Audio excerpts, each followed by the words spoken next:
What up, Fight World? It's your boy Ego, and I'm back with some more boxing. As always on my channel, I'll give you guys the raw, uncut, unadulterated opinions of me. Again, I'm not saying I know everything, but my opinions are based on credible sources, things I've watched, patterns I've noticed, etc., etc. Now, I had to talk about this because it's something that's been on my mind, and I want to make a video about it. And that's basically the relationship with promoters and fighters. As we know, boxing is a business. That being said, it's almost too much of a business. And what I mean by that is you got guys that are boxers and they have to virtually promote themselves. You got other people who are placed high amongst the ranks of, I guess you will say, the boxing public, like fans, and they haven't really earned their shot. They're kind of marketed right.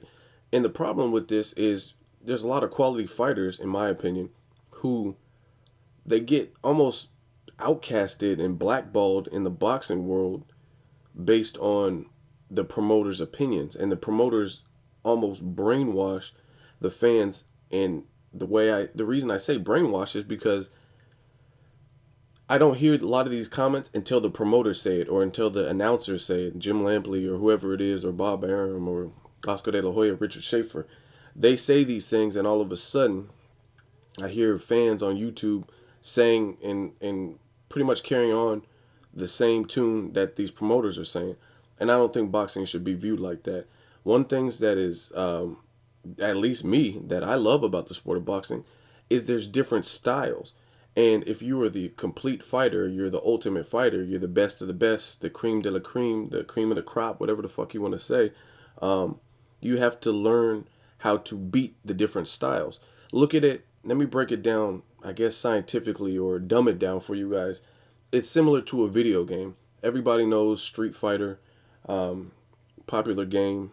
And with Street Fighter, one of the good things about the game is they give you a variety of characters throughout the years, throughout the Street Fighter games. They give you different characters with different strengths. You got someone like Zangief, who is this big ass Russian who does like wrestling moves and pile drivers, and he's typically slower than a lot of people. Then you also have characters like Chun-Li and Vega, who are very light on their feet. They're quick as fuck. They jump from the bottom of the screen to the corner right to the top of the screen and fuck you up. You got Blanca, who's acrobatic, doing flips and electrocuting you, and Guile, and then you got the all-around dope fighters like Ken and Ryu. That's what makes Street Fighter exciting, because there's different styles and you have to fight that opponent. So if you're a fast fighter like Vega and you're fighting Balrog, who's a lot slower, you got to use all the strengths that Balrog has to fight Vega, and then the better person wins. However, with these promoters, I've noticed a pattern where if they don't, if I guess if that boxer doesn't naturally carry a huge fan base, someone like Canelo or Pacquiao or Mayweather or something, just a huge fan base for whatever reason, they're quick to discount them and not make certain fights, or publicly, and this is the key word, publicly kind of outcast that fighter by saying things like, this is a hard sell, I can't really sell this fighter to the public, etc., etc., etc. And most of the time they say that. I don't think that's the case. Don't get me wrong. I like all the styles of boxing. I like brawlers, like Brandon Rios. When it comes to brawlers, he's one of my favorite brawlers because he's game every time. He brings it every time. He's funny outside of the ring, and he talks his shit, and he's himself, and he doesn't really censor himself for no, like, I've seen various interviews, even after the Richard Abreu, a lot of people thought he lost that fight, and he was just like talking shit about the people who were talking shit about him. So I really like Brandon Rios for a variety of reasons. I don't think he's mechanically or technically as sound as some people, but nonetheless, he's a fighter that I enjoy watching. But I also appreciate the Rigondeaux and the Mayweathers and the skilled fighters, Mikey Garcia, the people who are just well-rounded and overall balanced fighters.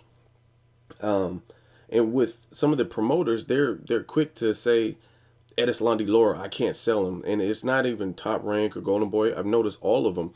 Richard Schaefer recently said that Erislandy Lara is a hard sell. It's like, I don't understand from a promoter's perspective. Who cares what you think? It's what the fans think. As far as Erislandy Lara, if he's one of the top guys at 154, and he's, I mean, been in there with the Ishidas and the Paul Williamses and veterans, and recently El Perro Angulo, he's been in there with these tough guys, and he's trying to get his shot. He's called Canelo out. He says he wants to fight Miguel Cotto, just different things like that. Give him a shot. If he's earned a shot, he's earned a shot. Who cares if you think he's a hard sell? Because, truth be told, I thought he was going to, in the mid to late rounds, completely outclass Alfredo Angulo based on the speed differential and the technical, stealthy style of Lara. But that turned out to be a very competitive fight, which was, no matter how you scored it, it was really close because El Perro, he got two knockdowns in it, and he was definitely hurting Lara. So that was an exciting fight. So I don't understand, after performances like that, where both fighters, Alfredo Angulo and Erislandy Lara, both showed tremendous heart, showed durability. They showed, I mean, I don't understand it. I mean, Erislandy Lara, was he hurt? Yes. Was he shook up? Yes. But then again, he's in there with somebody who's outweighing him by 10 pounds and is known for power. What do you expect? The thing that makes or breaks a fighter is not the fact that they got hurt. He is a human, and he's in there with a big puncher.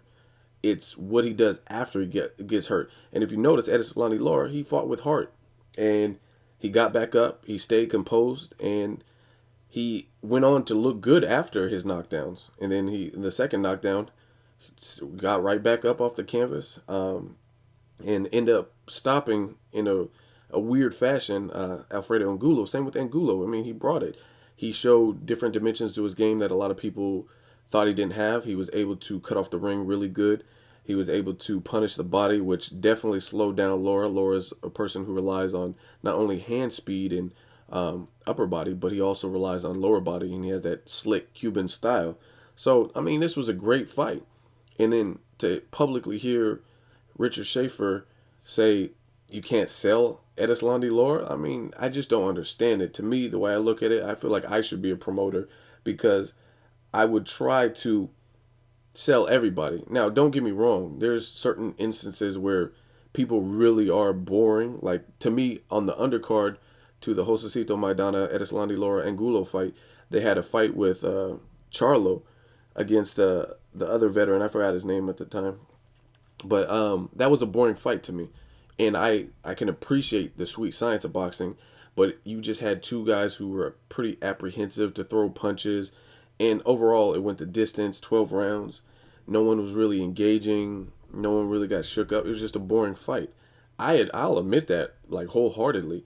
But then you also had style matchups like Erislandy Lara, a more technically sound, crafty Cuban boxer, against a puncher like Angulo, and that turned out to be a good fight. So I just don't see why these promoters are bashing their fighters or fighters that they work with. Also, Bob Arum bashed Yarmo Rigondeaux, said, "Oh, we can't really sell Rigondeaux. He's a barring fighter. Nobody wants." Like, why would you say that? Your whole job is to make money and to promote whoever you promote. And I don't really see that in other industries other than boxing. I don't see A&Rs at record labels talking shit about their artists. Like, oh, I can't really sell Taylor Swift. All she does is have songs about relationships and breakups. Like, why would you do that? Why would you hate on your own artist? Why would you hate on your own fighter? It doesn't make any sense. A promoter is just like a salesman, if you think about it. What is a salesman's job? To sell something. You're a promoter, be a promoter. Your job is to, no matter what, sell your performer, sell your fighter, sell that fight. That's your job. That's your only job. So I don't see why you would like blackball your own product, if you know what I mean. That's like if I'm a car salesman and I'm selling Camaros and I'm like, damn, this is a gas guzzler. You're not going to get good gas. I know you have a family. I mean, I'm not saying be a snaky salesperson, but at the same time, you don't want to bash your product. And in the world of boxing, your product is your fighters. If you're top rank, the fighters who are under top rank umbrella. If you're Golden Boy, the fighters under Golden Boy. So Richard Schaefer and Oscar De La Hoya are partners in Golden Boy, and Golden Boy also represents Erislandy Lara as well as Alfredo Angulo. So why would you bash your product? Why would you bash your fighters? You need to be trying to make the rematch. Try to make other exciting fights where you can make money. I think Alfredo or realistically Angulo can fight whoever. I think he's going to try his damnedest. Realistically you could pitch Alfredo Angulo and Canelo. If I mean two Mexicans that are warriors. I've never really seen Canelo fight someone who's arguably a bigger puncher than he is. How would he respond to that? And they're both of Mexican descent. You can easily pitch that fight. See how that turns out. Erislandy Lara versus Cotto, someone who's considered to be a little bit past his prime in Miguel Cotto. And then you got Erislandy Lara, who's looking for the bigger opportunities, like fights with, a Mayweather or Canelo, in the bigger paydays. I mean, that's a fight. Cotto's been in the sport so long, he has a built-in fan base. He has guaranteed people who have watched his career, and until the day he stops lacing them up, he will have some dedicated fans. Some people might have lost interest. Same thing with Shane Mosley. Shane Mosley's like 41 years old and hasn't even looked good. He barely won his last fight from what I hear. I didn't see it, but he had a decent fight with Pablo Cesar Cano, who in his prime I think he would have punished, and he went the distance with Cano and hadn't won previously before that for like 4 or 5 years. But Shane Mosley still gets respect. He still has fan base. He still has people who never count him out based on what he's done earlier. So a fight with Miguel Cotto and Erislandy Lara, that fight can be made, and I think it would do decent. So, especially if you do it on the undercard to an even bigger fight. So, again, the point of this video is I do not understand why promoters, aka salespeople, would slander or demean or belittle their product, aka their fighters. Let me know what you guys think on this topic. I don't see it. I don't see why Bob Arum is talking about, oh, I can't fight Nonito Donato versus Rigondeaux, or Tim Bradley versus Pacquiao rematch. Nobody wants to see it, and just stuff like that. I don't understand it. If you're a promoter or the elite salesperson, you should be able to sell anything, right? You've been in the business. Bob Arum's been in the business way too long to have roadblocks like I can't sell Manny Pacquiao versus Tim Bradley rematch. One, if Manny Pacquiao is the superstar that you say that he is, then no matter what, he should do decent numbers. Two, Timothy Bradley, whether people agree with it or not, beat Pacquiao. So don't you think a lot of Pacquiao fans would be willing to tune in to see if Pacquiao can knock him out and set the record straight? So I don't understand why promoters say things like, oh, I can't sell Timothy Bradley versus Pacquiao, or nobody wants to see Jesse Vargas. Why'd you sign these people? Why are they signed to your roster? Why are they signed to your emblem, Top Rank or Golden Boy, if you can't sell them? Why'd you even pick them up?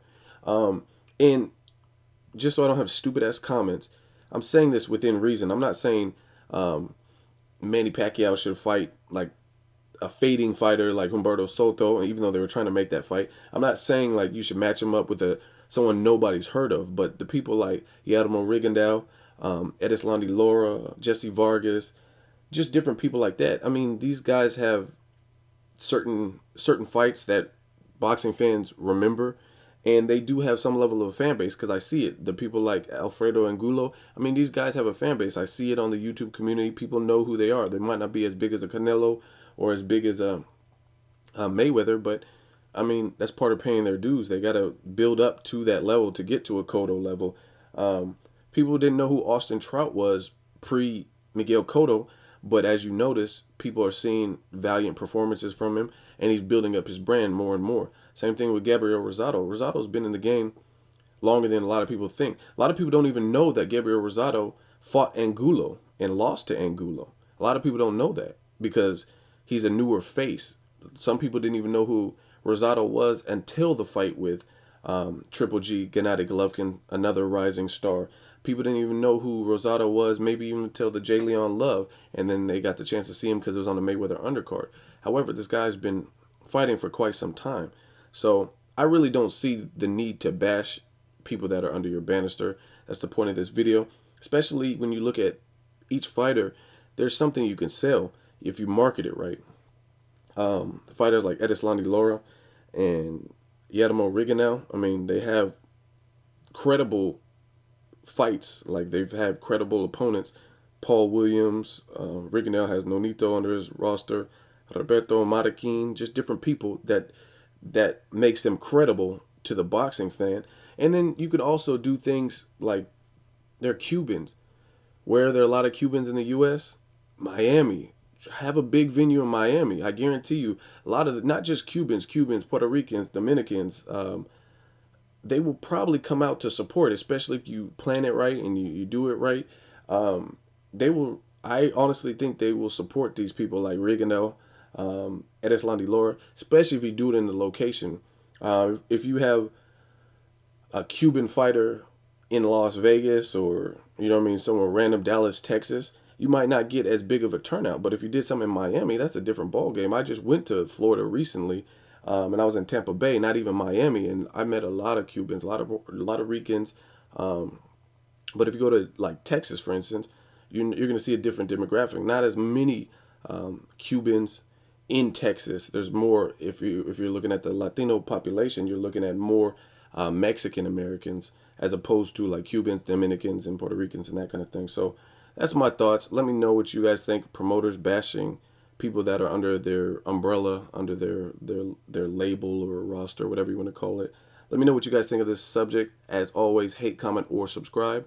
Till next video, it's Ego signing off.